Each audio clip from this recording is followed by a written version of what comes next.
आसिम मुनीर को आजीवन इम्यूनिटी, इमरान खान को जेल। क्या आसिम मुनीर जब तक जीवित रहेंगे, जब तक जिंदा रहेंगे, तब तक वो उनको इम्यूनिटी मिलती रहेगी, तब तक वो सत्ता के सिंहासन पर काबिज रहेंगे, पावरफुल बने रहेंगे, और इमरान खान क्या जेल में ही सड़ जाएंगे? भारत ने यूएनएससी में पाकिस्तान को लताड़ लगाई है।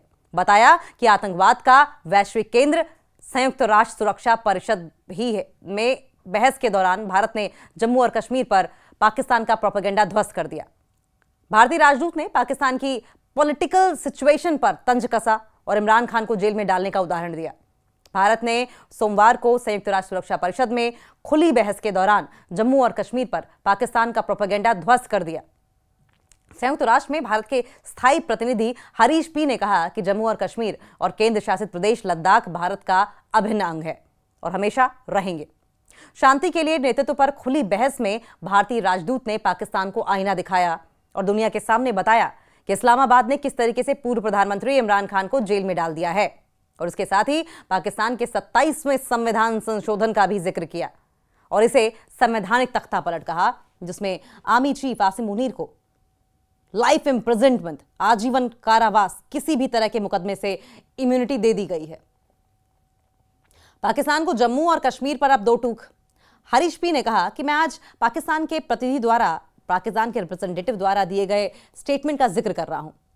भारत दोहराना चाहता है कि जम्मू और कश्मीर और लद्दाख के केंद्र शासित प्रदेश भारत का अभिन्न और अविभाज्य हिस्सा हैं। वे थे, हैं और हमेशा रहेंगे।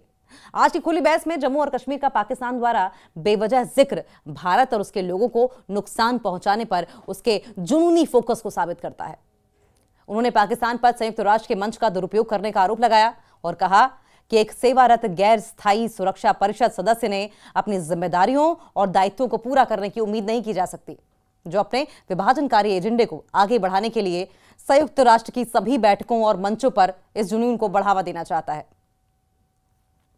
सिंधु जल संधि पर पाकिस्तान को दो टूक और पाकिस्तान को दो टूक हिंदुस्तान की ओर से। भारत के दूत ने सिंधु जल संधि पर पाकिस्तानी प्रोपेगेंडा का भी जवाब दिया और कहा कि भारत ने 65 साल पहले सद्भावना से संधि पर सिग्नेचर किए थे, लेकिन पाकिस्तान ने 3 युद्ध छेड़कर, 3 जंग छेड़कर, जंग का ऐलान करके और भारत के खिलाफ हजारों आतंकी हमलों को स्पॉन्सर करके डेकेड्स पुरानी, दशकों से जो पुरानी संधि चली आ रही थी, संधि की भावना थी, उसका उल्लंघन किया है।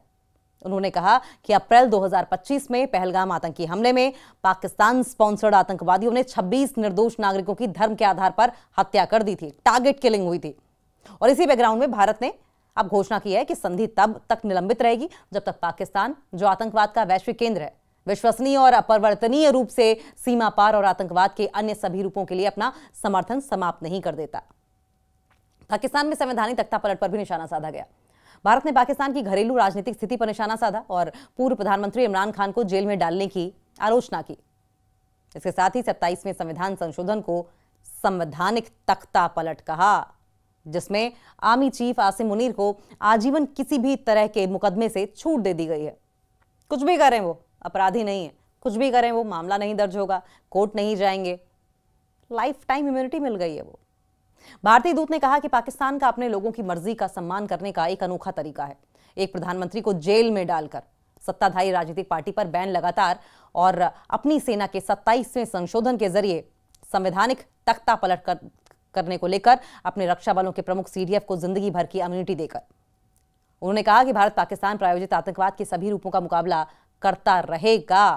पाकिस्तान की शहबाज शरीफ सरकार ने हाल ही में 27वां संविधान संशोधन किया था, जिसमें आसिम मुनीर, आर्मी चीफ आसिम मुनीर के लिए देश के पहले सीडीएफ बनने का रास्ता साफ कर दिया।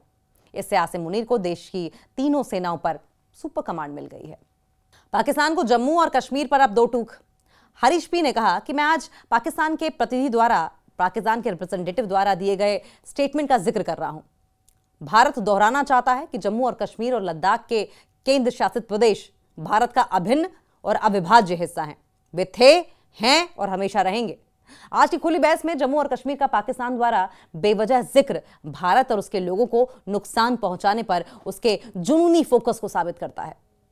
उन्होंने पाकिस्तान पर संयुक्त राष्ट्र के मंच का दुरुपयोग करने का आरोप लगाया और कहा कि एक सेवारत गैर स्थायी सुरक्षा परिषद सदस्य ने अपनी जिम्मेदारियों और दायित्वों को पूरा करने की उम्मीद नहीं की जा सकती, जो अपने विभाजनकारी एजेंडे को आगे बढ़ाने के लिए संयुक्त राष्ट्र की सभी बैठकों और मंचों पर इस जुनून को बढ़ावा देना चाहता है।